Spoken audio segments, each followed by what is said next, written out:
Momento com Deus, o seu momento com o Senhor. Olá, meu caro e amado e querido irmão e irmã, a graça e a paz maravilhosa do nosso bom Deus estejam com vocês em mais este momento. Que a paz do Senhor invada o seu coração, que o seu Santo Espírito os conforte e que vocês estejam atentos. Guardem estas palavras, tirem esses breves minutos para ouvir a relato da palavra do Senhor e aquilo que Deus ele quer falar conosco. Meu nome é Tiago Freitas e eu estou aqui com essa belíssima missão de levar essa palavra para você. Meus irmãos, sem mais delongas, vamos ler na palavra do Senhor, no evangelista Lucas, capítulo 24, dos versículos 13 ao 35, com o tema da nossa ministração: não volte para a sua vida antiga. Não volte, seja firme. Naquele mesmo dia, 2 deles estavam a caminho para a aldeia chamada Emaús, distante de Jerusalém, 60 estádios. Que mesmo dia? O mesmo dia da ressurreição de Jesus. E iam conversando a respeito de todas as coisas que tinham acontecido. Aconteceu que, enquanto conversavam e discutiam, o próprio Jesus se aproximou e ia com eles. Os seus olhos, porém, estavam como que impedidos de o reconhecer. Então lhe perguntou Jesus: que é isso que vos preocupa? E de que ides tratando à medida com que caminhais? E eles pararam entristecidos. Um, porém, chamado Cleopas, respondeu, dizendo: és o único porventura, que tendo estado em Jerusalém, ignora as ocorrências desses últimos dias? Ele lhes perguntou: quais?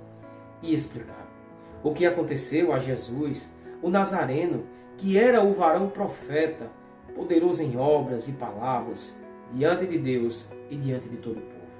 E como os principais sacerdotes e as nossas autoridades o entregaram à morte para ser condenado à morte e o crucificaram.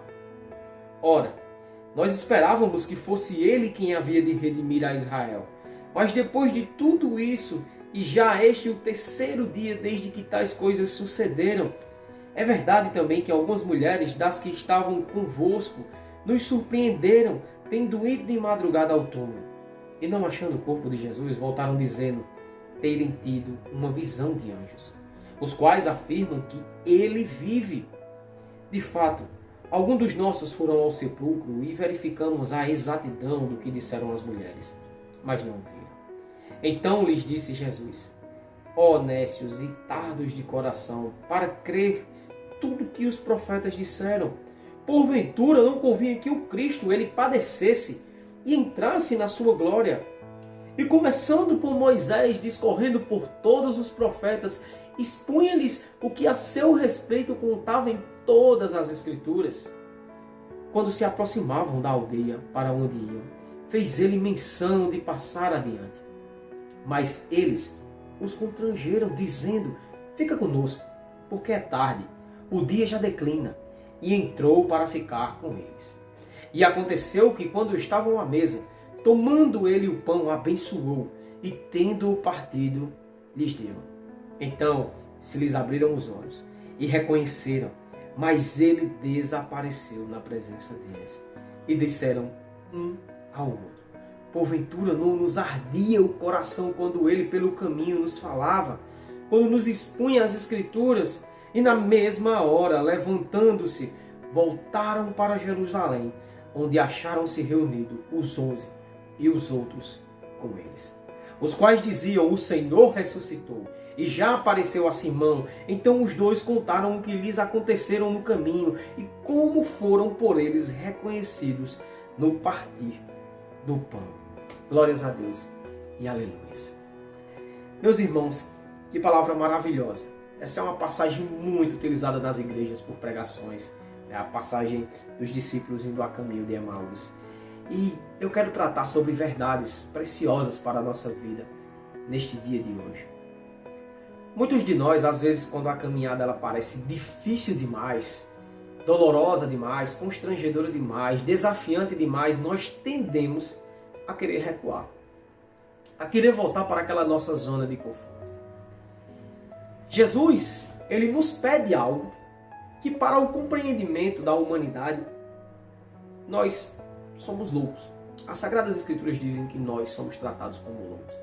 Por quê? Porque nós temos que abrir mão dos nossos desejos, nós temos que abrir mão do revide, nós temos que abrir mão da corrupção, nós temos que abrir mão de ganharmos uma vida de forma desonesta, aonde boa parte das pessoas, querendo ou não, mesmo dizendo que são honestas, agem de forma desonesta.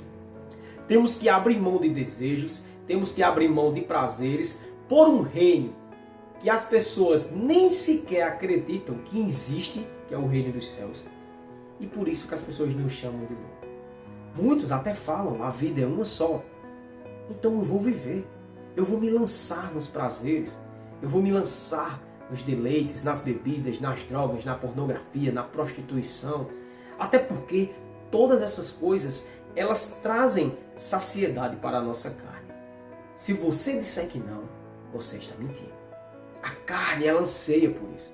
A carne, ela gosta quando você bebe. A carne, ela gosta quando você se droga. A carne, ela gosta quando você vê pornografias. A carne, ela gosta quando você está envolvido com prostituições. Ela se deleita, porque ali é o lugar que ela quer.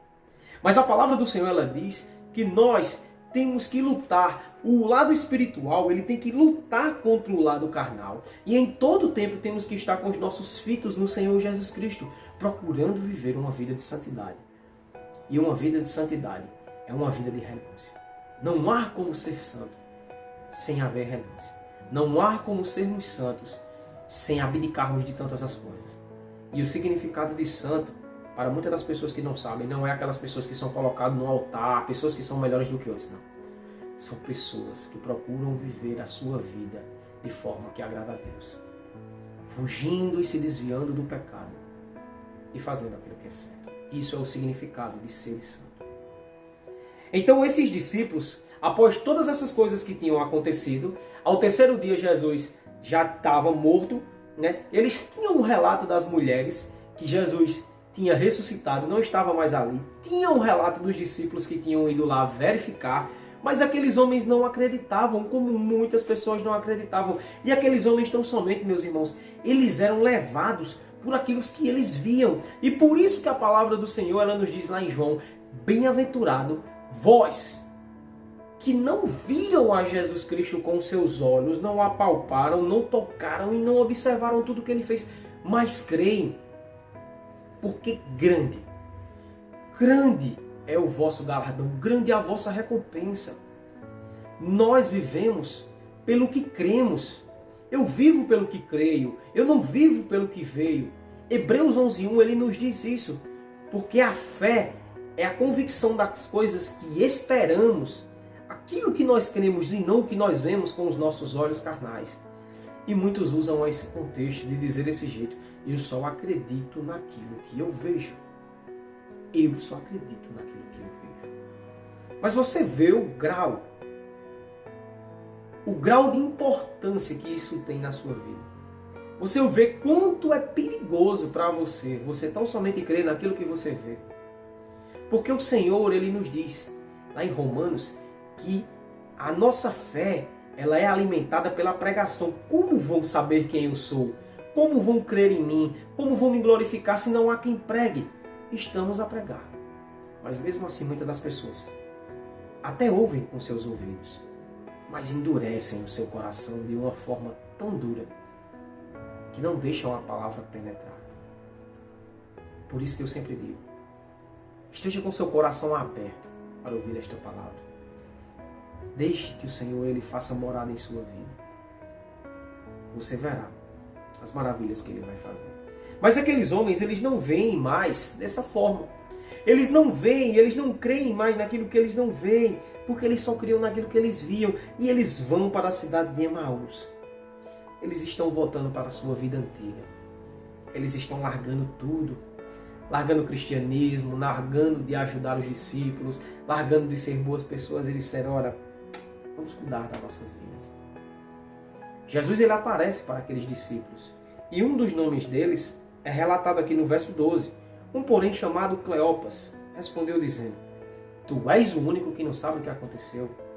Mas eles não conseguiam saber que ali era Jesus Cristo, porque eles não conseguiam enxergar a Jesus. E muitos de nós, meus irmãos, não conseguimos enxergar a Jesus em tantas coisas. Uma das coisas que os meus olhos ele conseguem mais contemplar a grandeza de Deus, ele é o mar.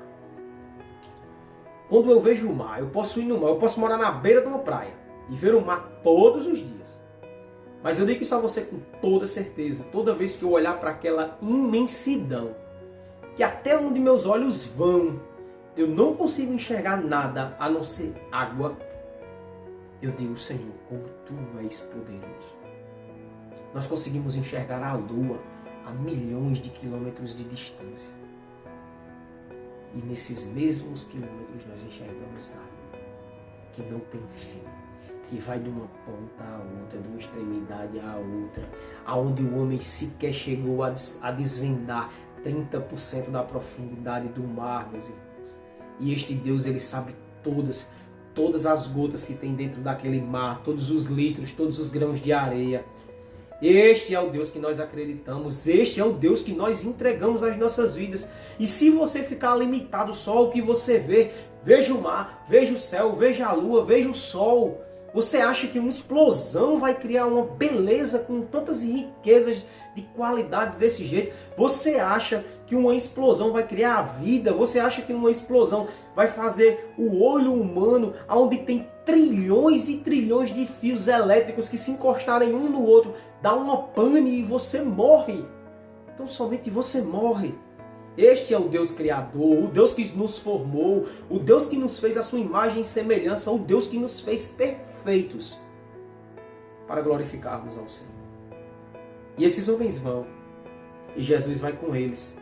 E esses homens indagam o que aconteceu, e com eles praticamente dizem o que vamos fazer agora. E Jesus diz, ei, mas vocês se lembram que nas escrituras dos antigos, Moisés, e desde o começo falava que o Cristo ele tinha que padecer?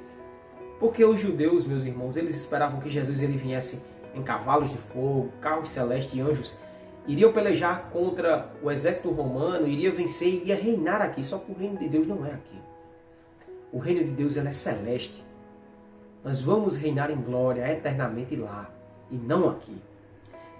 E eles diziam, mas você não sabe. E Jesus disse, mas vocês eram para saber que isto era para acontecer. E Jesus ele se adianta e aqueles homens dizem, não, fica conosco. Não vai. Jesus fica. Quando ele chega na casa, ele ora pelaquela comida, caem-se as escamas dos seus olhos, eles conseguem enxergar. E eles voltam para a vida de onde nunca deveriam ter saído. Eles retomam para aquele lugar onde eles nunca deveriam ter saído. Então por isso do tema, não volte para a sua vida passada. Não deixe a Jesus. Se Jesus já te tirou de lá, Jesus já te resgatou de lá, te puxou para aqui. Você é meu filho, você é meu, eu te protejo, eu te sustento com a minha destra fiel. O que é que você vai fazer lá? Aonde só existe podridão, aonde só existe mentira, corrupção, onde as pessoas só pensam em si próprio. Não, permaneça aqui. Eu sei que é duro, eu sei que é difícil, muitas das vezes nós queremos devolver na mesma moeda. Muitas das vezes nós queremos fazer do mesmo jeito, porque a nossa carne ela pede isso. Mas permaneça aqui. Você não vai se arrepender. A sua casa ela não vai ser destruída se você estiver com o Senhor. Os seus filhos não serão destruídos se você apresentar o Senhor aos seus filhos diariamente. Não deixando ele jogado aos seus desejos e devaneios. Cuide dos seus. Cuide em oração e em amor. Eu costumo dizer que o maior ato de amor de um ser humano é quando ele ora por uma pessoa. Quando você ora, você não está nos holofotes. Quando você ora, você não está em evidência. Quando você ora, você não está sendo colocado no pedestal ali, as pessoas lhe observando. Quando você ora, é você e Deus, apresentando pela vida daquela pessoa, dizendo, Senhor, salva o meu irmão, Senhor, salva a minha irmã. Porque eu amo e eu quero isto para ele. Entenda bem, Deus te chamou para viver este propósito. Deus está te chamando para você viver este propósito. Deus está te chamando para que você abandone tudo aquilo que entristece Ele. Deus está te chamando para que você abandone os vícios. Deus está te chamando para que você abandone a corrupção, a prostituição, o adultério, a lascívia, a mentira, a desonestidade. Deus está te chamando para ser um pacificador e não uma pessoa que cria brigas, contendas. Deus está te dizendo: ei, a boca que tu usava para tu falar de fofocas da vida das outras pessoas, usa agora para levar o meu reino às pessoas. Você tem uma grande qualidade, você se comunica tão bem, então se comunique levando Jesus Cristo para as pessoas e não falando da vida dos outros. Você verá que este Deus ele vai te fortalecer e você verá que através da sua vida Deus vai te usar para que outras pessoas também sejam salvas. Eu amo o que eu faço. Eu sou muito feliz com o que eu faço. Eu amo levar a palavra de Deus para as pessoas, porque eu sei que eu não poderia levar uma mensagem para você melhor. Eu sei que se eu fosse dar as minhas opiniões sobre sua vida, eu não daria os melhores conselhos. Mas eu sei que toda vez que eu pego essa palavra, e que eu leio, e que eu explano o que tem nela aqui, e os conselhos que ela está te passando, e passando para mim, eu sei que isso é o melhor. Queira o melhor para a sua vida. Queira a Jesus. Aceite Jesus como seu Senhor e Salvador. E tome rumo na sua vida. Ó Deus, eu quero te agradecer, Senhor. Eu quero te agradecer por mais esse momento em que estamos na tua presença, podendo glorificar ao teu santo nome. Podendo adorar a ti, Senhor, Rei dos reis, Senhor dos senhores, Médico dos médicos. Ó Pai, tira de nós, meu Deus, todo sentimento de amargura. Todo sentimento, meu Deus, que nos afasta de Ti, todo sentimento de incredulidade. E põe em nós, meu Deus, a fortaleza que há em Teu Filho amado Jesus Cristo, que há no Teu Espírito Santo, que nos conduz, que nos ensina, que nos visita e nos vigia dia após dia e nos faz sermos servos amados Teus. Que possamos ter amor por onde nós estamos. Que o Senhor nos tire de verdade, meu Deus, do mundo. Não nos faça nos lembrarmos dos prazeres que tínhamos outrora. Nos faça lembrarmos de como o Senhor nos tirou dali. E que possamos glorificar ao Senhor pelo estado que nós estamos hoje. Porque o segundo estado, a segunda casa, ela será melhor do que a primeira. Muito mais, mas muito mais, Senhor. E eu louvo a Ti, Pai, por tudo. Toma de conta de nós, perdoa os nossos pecados e nos guia para a Tua vontade e o Teu poder. É isso que eu te oro. E eu te agradeço, meu santo Deus, em nome de Jesus Cristo. Amém. Meu irmão e minha irmã, que a paz do Senhor invada o seu coração. Eu quero te fazer um pedido. Se você não é um inscrito no nosso canal, se inscreva, me ajude. Me ajude a poder levar essa palavra para mais pessoas. Quanto mais inscritos, curtidas e comentários, o YouTube ele abre o canal, ele abre as mensagens para mais pessoas, porque ele vê que está sendo bastante relevante. E eu quero te lembrar da ordem que o Senhor Jesus ele me deu e deu para você. De irmos por todo este mundo e levarmos ao Evangelho a toda criatura. Seja um formador de discípulos. Leve a palavra de Deus, evangelize e você verá o quanto Deus ele vai te usar para a honra e glória dele. Fiquem todos com Deus, no nome santo de Jesus Cristo. Amém. Esse foi mais um momento com Deus, estando na presença do Senhor e glorificando o seu nome. Fiquem todos com Deus, em nome de Jesus Cristo. Amém.